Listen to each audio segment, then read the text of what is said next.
আসসালামু আলাইকুম রহমতুল্লাহি আবরকাত। আলহামদুলিল্লাহ, বেশ কয়েকদিন পর আজকে আমরা আরেকটি ভিডিও নিয়ে আসলাম। এই সময়টা আমাদের জন্য খুব পরিশ্রমের সময়। ধান কাটার পরে আবার ধান লাগানোর জন্যে আমাদের বেসন ফালাতে হচ্ছে। তারপরে আমরা আমাদের আরেকটি শেড নির্মাণ করতেছি, এজন্য ওখানেও সময় দিতে হচ্ছে। খুব ব্যস্ততার কারণে আমরা ভিডিও দিতে পারছি না। তো আমরা গিয়েছিলাম আমাদের বাজারে ধানের বেসন কেনার জন্য। একই ধান বিভিন্ন কোম্পানির বেসন হয়ে থাকে, আসলে ভালো মন্দ বোঝার মতো কোনো সুযোগ থাকে না।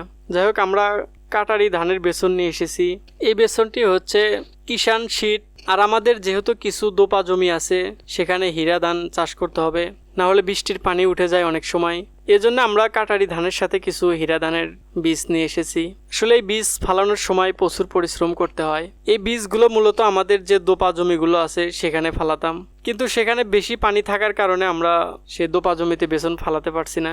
এজন্য উপরে যে জমিগুলো আছে সেখান থেকে কিছু জমি আমরা বাড়ি থেকে মেশিন নিয়ে সেখানে পানি দিতে হয়। চড়ার ভিতর দিয়ে মেশিন নিয়ে যাওয়া নিয়ে আসা খুব কষ্টের। যেহেতু আমরা মানুষ বেশি, আমাদের সমস্যা হয় নাই। আব্বা আছে, সাথে চাচা আছে এবং ফুবা আছে, ছোট ভাই আছে। তো আমরা সবাই মিলে মেশিনটা নিয়ে গেছি এবং মেশিনটা জুড়ে আমরা ভুঁয়ে পানি দিই। যেহেতু ধান কাটার পরই আমরা বেসন ফালাচ্ছি, এজন্যে ধানের ভুঁয়ের ভিতরে প্রচুর পরিমাণে নাড়া আছে।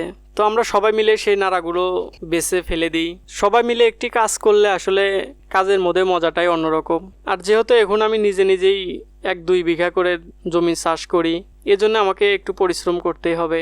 যদিও আমার পূর্ব কোনো অভিজ্ঞতা নাই এই বিষয়ে। হয়তো আমার দাদা ভাই বেঁচে থাকলে তিনি একাই এই জমিগুলো ঠিকঠাক করে রাখতো, কিন্তু কিছুদিন আগে সে আল্লাহর ডাকে সাড়া দিয়ে চলে যায়।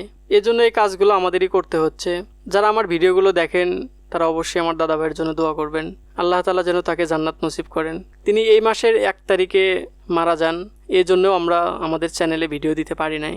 আমার গত সিজনের যে ভিডিওগুলো আছে সেখানে আপনারা হয়তো দেখেছেন যে আমার দাদা ভাই কিভাবে সে বসে বসে জমির আলগুলো বাঁধে, বৃষ্টির সময় সে কিভাবে বেসনের জমি ঠিক করেছে। যাই হোক, সবাই দোয়া করবেন। আল্লাহর ডাকে সাড়া দিয়ে সকলকেই যেতে হবে। হাসবুনাল্লাহু ওয়া নি'মাল ওয়াকিল। বান্দার জন্য আল্লাহ তাআলা যথেষ্ট।